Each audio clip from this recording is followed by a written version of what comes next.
Prime Minister Carney in Canada caved to President Trump in the United States of America. To be clear, it's part of a bigger negotiation. It's something that we expected in the broader sense. Look at the body language, but let the gaslighting begin.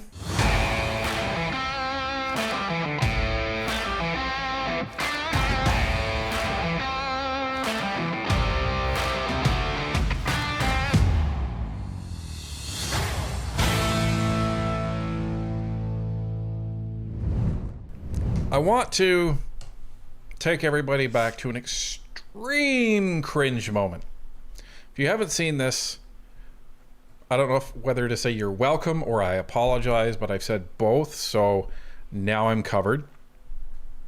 And shortly after, and I mean shortly after the election result was announced, Mark Carney decided to do a little dance, and he fancies himself a hip-hop fan, I guess, and his wife joined him.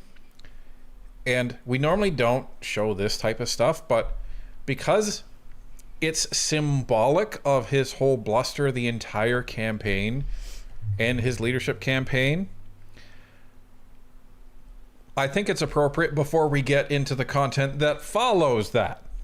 So let's take a look.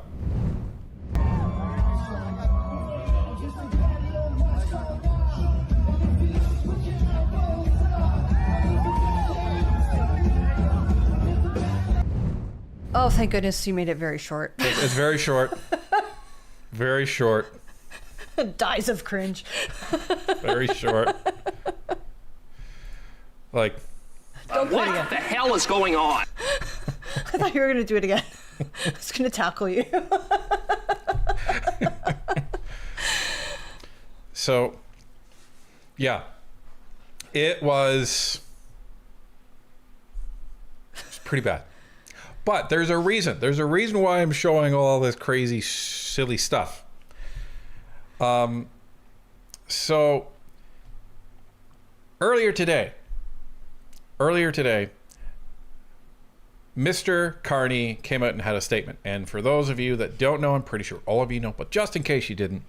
So Carney was at the G7 and Trump was talking to him about this digital service tax, and the digital service tax that was implemented by the Trudeau government, no doubt on Mark Carney's advice, because he was advising them how to raise additional revenue and all this other stuff. So they implemented it last year. The first payment was due June 30th, today, of 2025. And at the G7, Mark Carney was being advised by Donald Trump, hey, take that crap off.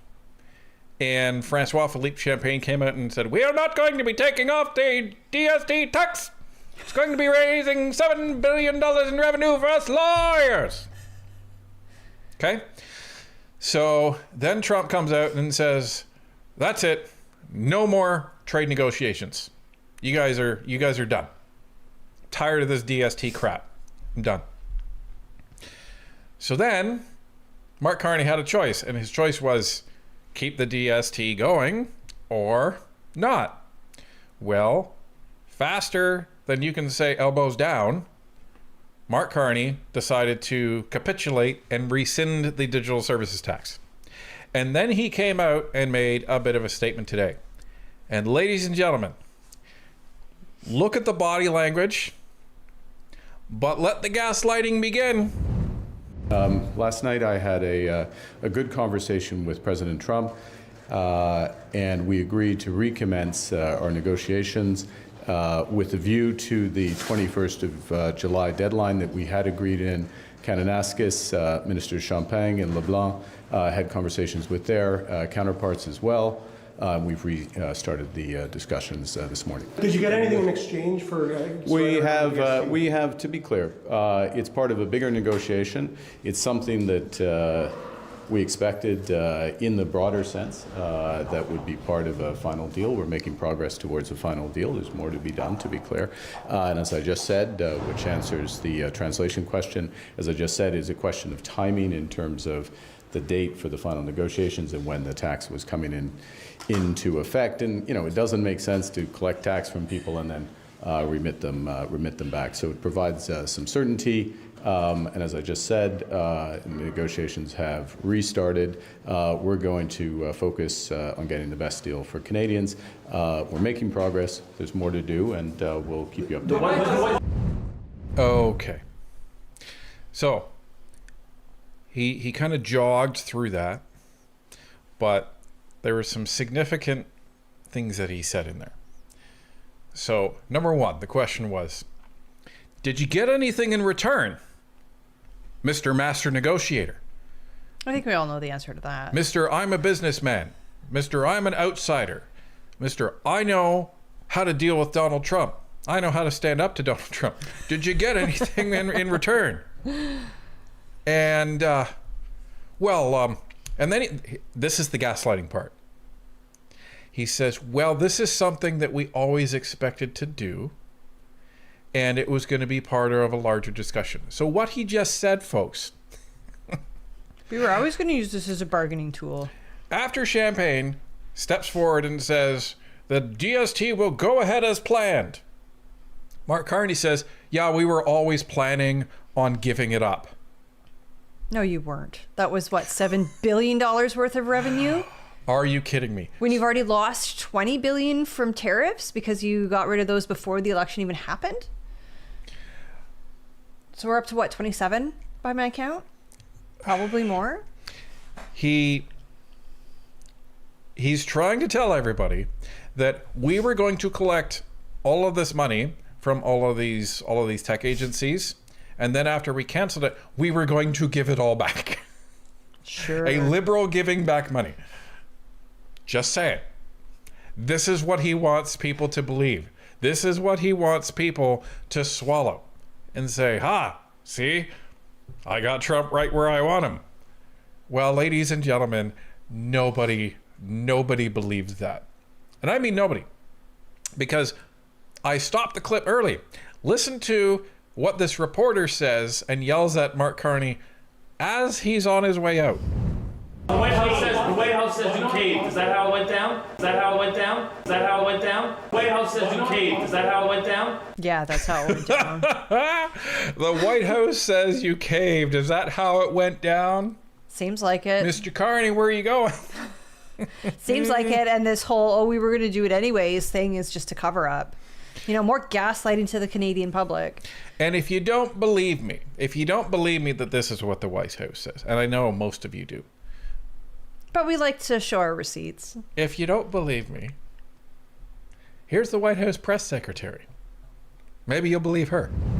It's very simple. Prime Minister Carney in Canada caved to President Trump in the United States of America. And President Trump knows how to negotiate, and he knows that he is governing the best country and the best economy in this world, on this planet. And every country on the planet needs to have good trade relationships with the United States. And it was a mistake for Canada to vow to implement that tax that would have hurt our tech companies here in the United States. Ladies and gentlemen, Donald Trump is taking a victory lap. And this could not make Canada look any more weak. Now, let's just level set here.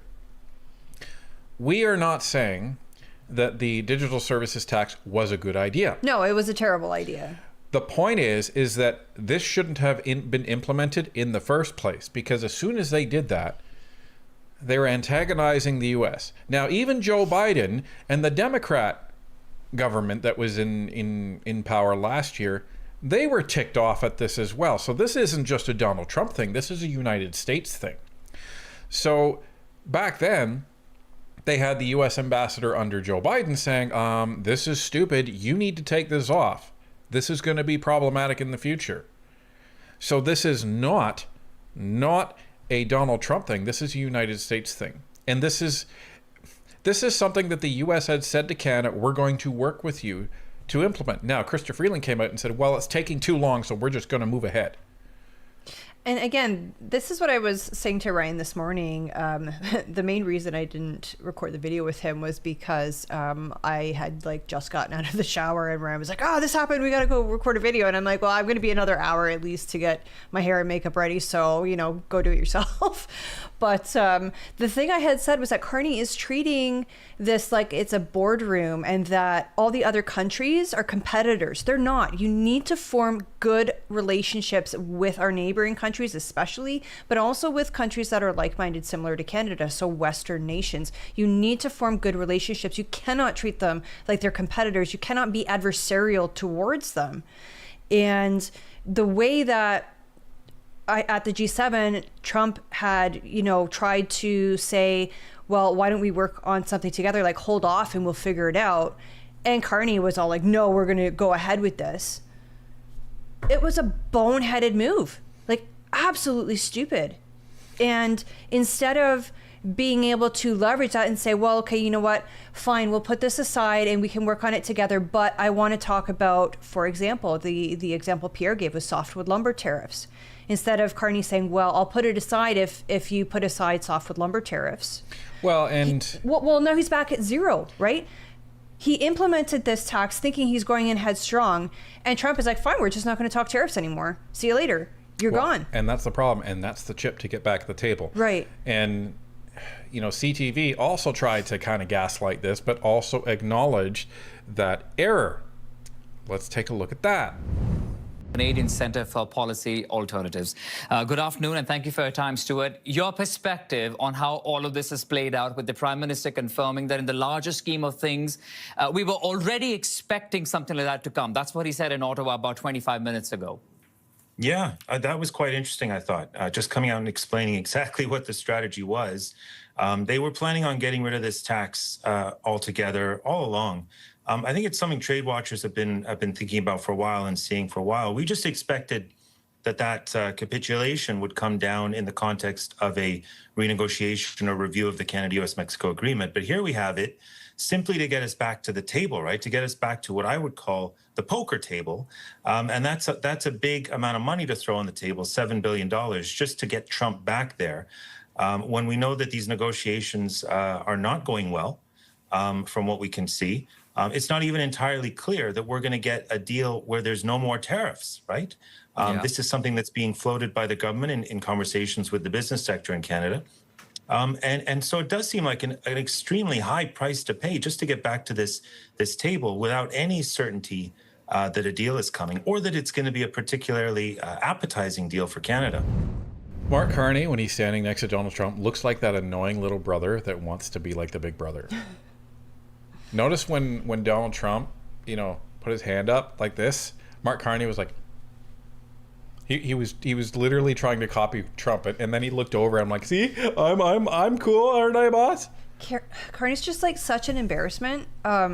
This was a really bad move. Again, it makes Canada look weak. It makes Mark Carney look weak. And now it emboldens the Americans and makes them think that, well, we can push Canada around. And this is the issue. This is the major issue. And, when I first titled the live stream, I think I said, Carney folds, Trump brags, and like something else. And then I actually started to notice that it wasn't just Canada and the US looking at this. This was getting worldwide attention. So it doesn't just make Canada look weak to the United States. It makes Canada look weak to everybody. This is the issue. So here's just some of the headlines that I found while I was browsing cyberspace. So this is from the Washington Times. Canada caves on tech tax, eyes deal during Trump's July trade scramble. This is from the NewJersey.com. In stunning reversal, tough-talking Canadian caves to Trump. This is from Australia. US-Canada trade deal talks restart after Mark Carney drops plans for digital services tax. Sky News Australia. Canada caves to Trump. Canada bends the knee to Donald Trump and drops digital tax on the US. And this is probably one of the most significant. This is Financial Times from Britain. Canada scraps tech tax to advance trade talks with Donald Trump. U.S. President described levy as a direct and blatant attack on the country. So This is the guy who's going to handle Donald Trump, you guys. And now the spin, they're trying to they're trying to recover so bad. And it's so terrible. Like after learning what we have about politics, you and I, and kind of seeing things behind the scenes, you can tell what they're doing. They're trying to mitigate the damage that was just caused. They're trying to spin this for the media. Well, and this is one of the things that we see in politics. Whenever you make an unexpected screw up, the way to usually play with is, oh, this has been our plan the entire time, and just wait until you see the end game. No. Part of your plan was to make a complete ass of yourself as a prime minister. Not even nationwide, worldwide.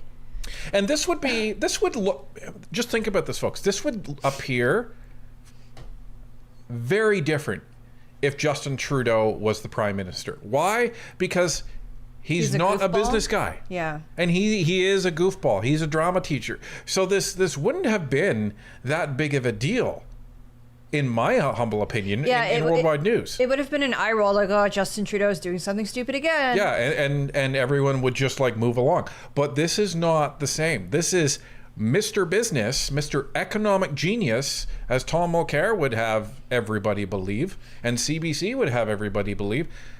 He has completely bungled these trade negotiations. And when you're starting from a position of weakness, you can't be making these types of mistakes. Like, if anything, what they should have done after the G7 is said, okay, Mr. Trump, you don't want the digital services tax. Okay, we're going to put a pause on it. We're going to put a pause on it, and let's get through these negotiations, and we can talk about what we want within them. So that way you're not removing it from the chessboard. You're just moving it out of harm's way. But they didn't do that. But the thing is, the Liberals hate Donald Trump so much that they are not willing to work with him, and they're not willing to play to his ego to try to get things accomplished. And the other thing that you're hearing, if you watch or read any of the mainstream media, here's the other thing that I saw in the spin from the media. All they're talking about now is reminding Canadians about, well, Trump was mentioned about the 51st state, and a political analyst was saying that he's serious about making Canada 51st. So they're going back to all that crap to try to distract. Well, they're trying to distract from Carney's screw up. That's what they're trying to do. That's true too. Because they're not focused on, oh, well, Carney really screwed the pooch on this one. They're trying to focus on, well, Trump is big bad Trump. He's going to, make us the 51st state. He's going to annex Canada, which it's not going to happen. So there's a lot of sophisticated stuff going on in the background, and a lot of coordination going on in the background as well. Now, at least we got an opinion piece put out in the Globe and Mail where someone was saying, no, Carney, this was a very, very, very, very bad move. It was bad policy to begin with, and then it was bad that you actually gave it up. But now I think the question that remains is, here's another $7 billion that the Liberals had previously budgeted for, and now it's gone. So what is going to happen? Are they going to cut programs? Are they going to cut government jobs? Are they going to borrow more money and drive up inflation? What are they going to do? Or are they going to tax into oblivion?